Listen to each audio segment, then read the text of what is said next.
Hi, in this video we'll be getting Doubler 2 set up with Cubase. So the first thing you want to do once you've downloaded and registered the Doubler app is follow the steps in app to calibrate your mic and open up a profile. And once that's done, we can now head into the preferences in Cubase. So first we want to head to Studio and go to Studio Setup. Then we can go to the MIDI port setup and make sure that both tick boxes are active next to Doubler 2. After this we can head to the audio system where we can select the output that we want to use. So it's important here that if you're on Windows and don't have an audio interface that comes with its own dedicated ASIO driver, you'll need to use ASIO for All in order to get low latency. So you can check out our full walkthrough on how to set up ASIO for All on our Learn Doubler page, and there'll also be a link in the description of this video if you need. For now I'm going to leave this as our built-in audio, but we can then head to the options for the audio output we selected and hit Control Panel, and here we can select the buffer size we want. So we need the buffer size to be at 1 to 8 samples or below in order to reduce any latency. But once that's done, we can hit OK, and we're now ready to start making music with Doubler. So if I want to control drums or samples in Cubase, I'll first want to set up a few triggers in Doubler.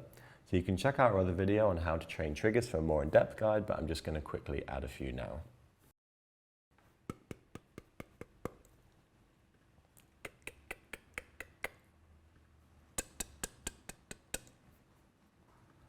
So now that I've got a few triggers trained, back in Cubase we can add in a plugin that we want to use. So I'm going to go Add Instrument Track, and here you can choose whatever you want. I'm just going to load up an instance of Battery 4.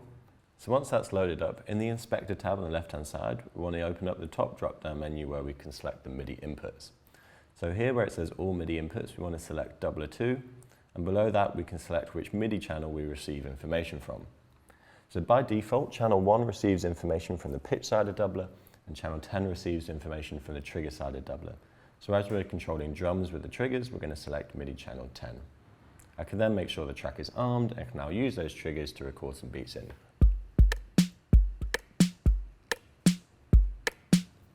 So if I want to control a pitched instrument, I can add another instrument track, and this time let's load up Pad Shop.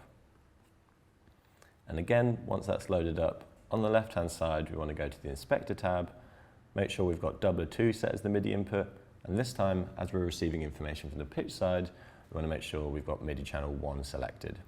Back in Doubler, I've got the pitch on, I can see I'm in a key lock, and I can now sing and record my melodies into Cubase. Ba, ba, ba, ba, ba. We can also turn on chords at any point and record this into Cubase just the same way as pitch. So in Doubler, I can turn chords on here and record those in exactly the same way. Ba, ba, ba. So finally, let's take a look at how to map the CC dials in Doubler 2 to Cubase. So these CC dials on the right can be mapped to any MIDI mappable parameter within Cubase. So for example, if I wanted to map this R val to a parameter of that synth we've got set up, let's go back to Cubase and open up Pad Shop. And say I want to control this cutoff here with an R val. I can simply right click, select Learn CC, and then back in Doubler hit Map next to the relevant val we want to use. So let's hit Map next to R, and they should now be linked. And you'll now hear as I move from an E to an R valve, the cutoff on our Pad Shop synth moves.